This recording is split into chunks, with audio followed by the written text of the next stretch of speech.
de sa montagne sacrée, Sainte Odile, patronne de l'Alsace, bénit la fertile vallée du Rhin qui, par-delà les grands sapins noirs, s'étend largement à ses pieds.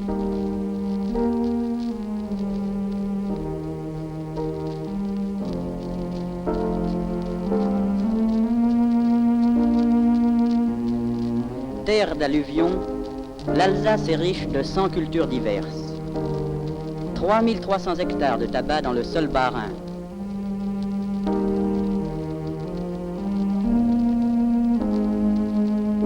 Plus de 33 000 hectares de blé.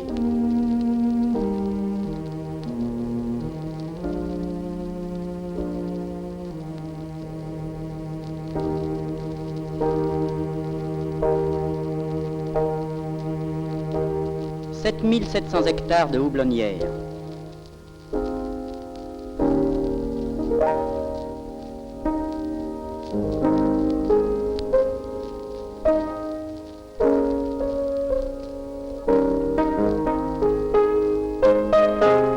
Un vignoble de 8750 hectares étage ses richesses à flanc du coteau. Vignoble qui sertit d'émeraude ses bourgades cossues et paisibles.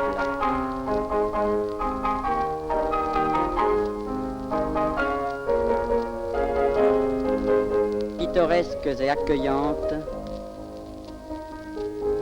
qui jalonnent la route du vin et sont autant de capitales du bien boire.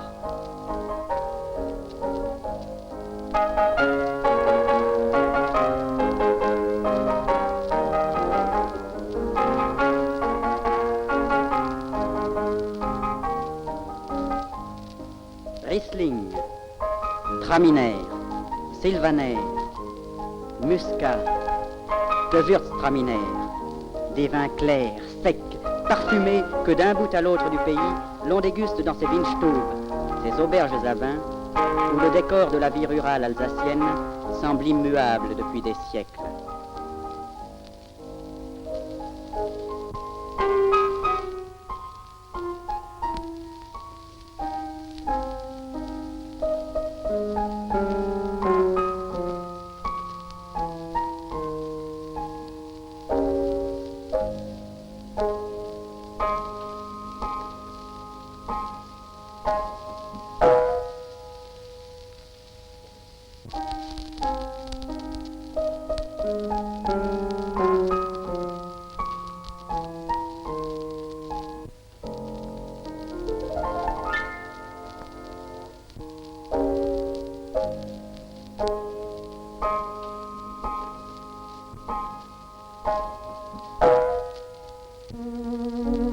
La vie industrielle alsacienne est intense. Dans les Vosges, tissage, filature, industrie du bois, carrière.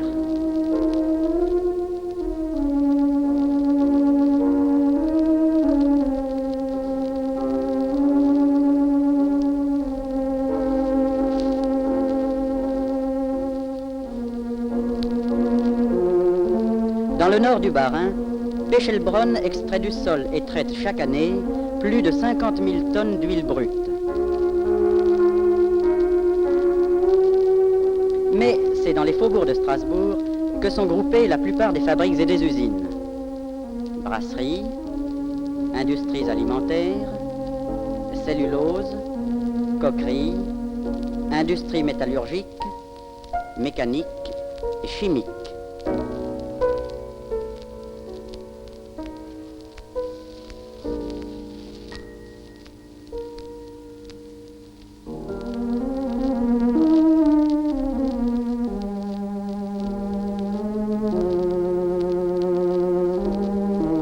Au centre de cette vie industrielle intense, propulseur et régulateur, le port de Strasbourg étend ses 20 km de quais, ses 3 650 000 mètres carrés de terre-plein.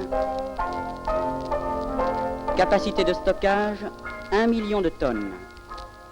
Puissance de manutention horaire, 7 500 tonnes. Trafic annuel, près de 4 millions de tonnes.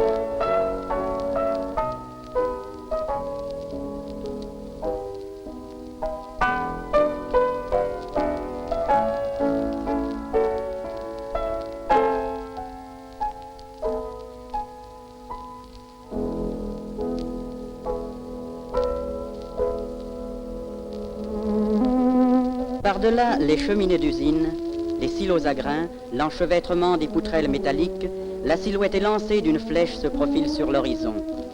La cathédrale. Voici la plus ancienne gravure que l'on connaisse de Strasbourg et de sa cathédrale, fin du XVe siècle.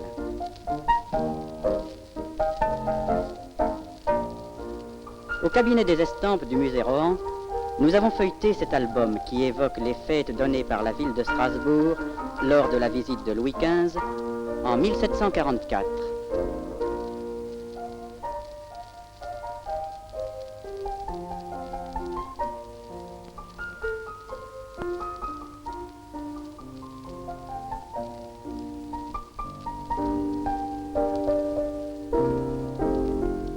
Voici comment Strasbourg apparaissait alors, en cette première moitié du XVIIIe siècle, aux yeux du visiteur.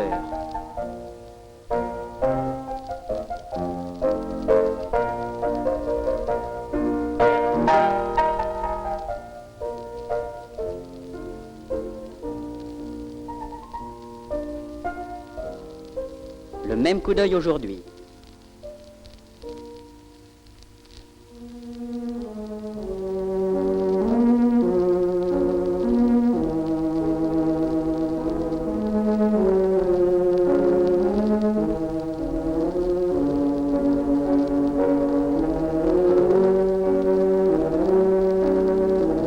La cathédrale est omniprésente. Elle est partout. Au fond de ce carrefour.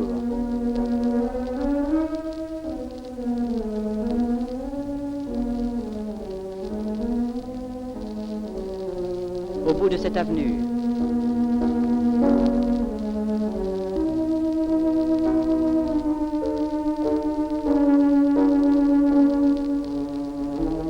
Par-dessus ces vieux toits.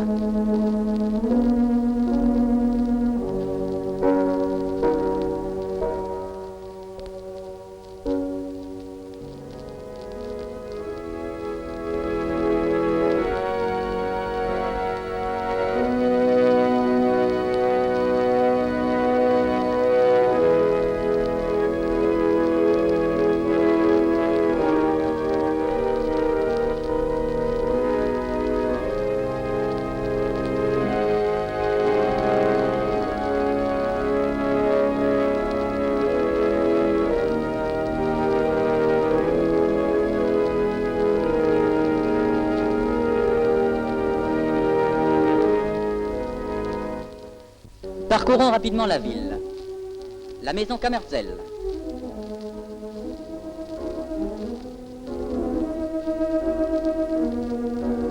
Le pittoresque quartier de la Petite France, avec ses façades à encorbellement, ses triples rangs de greniers.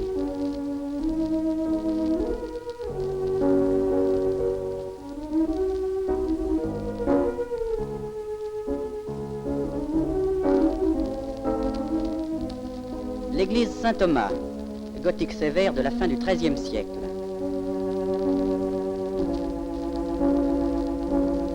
Renfermant le mausolée du maréchal de Saxe, œuvre de Pigalle.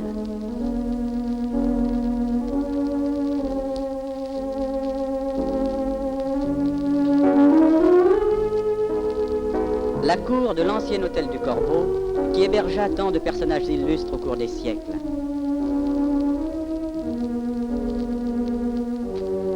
La place Kléber est le centre de l'activité strasbourgeoise, mais les nécessités de l'époque l'ont transformé en parc de stationnement.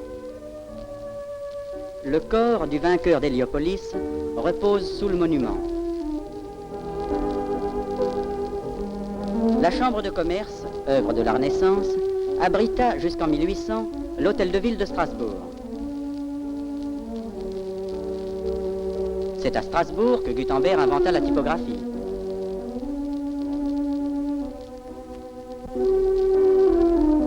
Le XVIIIe siècle a doté Strasbourg de son actuel hôtel de ville, ancien hôtel de Hesse-Darmstadt.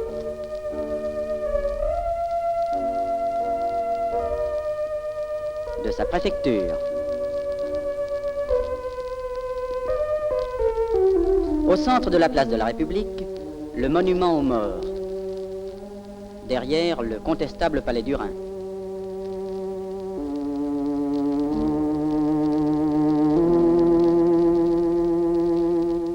face, la bibliothèque municipale et le conservatoire de musique.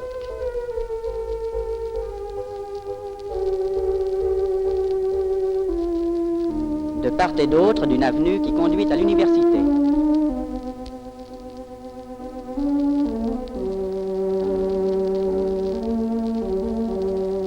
Goethe est toujours chez lui dans les jardins de l'université française, mais les Allemands ont détruit le monument Pasteur qui s'élevait à quelques mètres de là.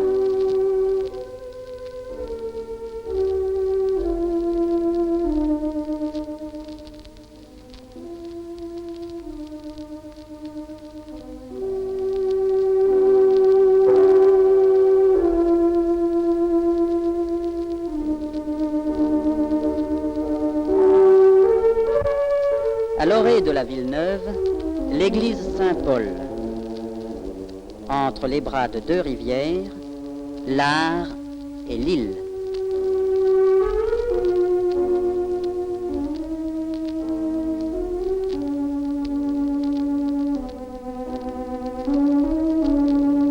Le parc de l'Orangerie est un lieu de repos, un but de promenade cher aux Strasbourgeois.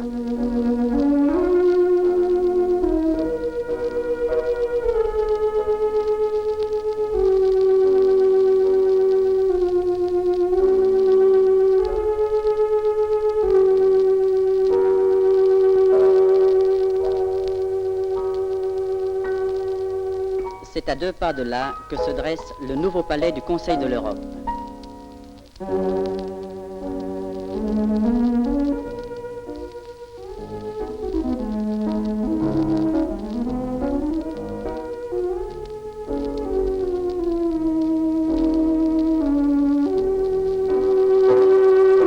Cette Europe qu'il faudra bien faire un jour, en dépit de ce Rhin qui coule immuable, sous des ponts sans cesse détruits et reconstruits.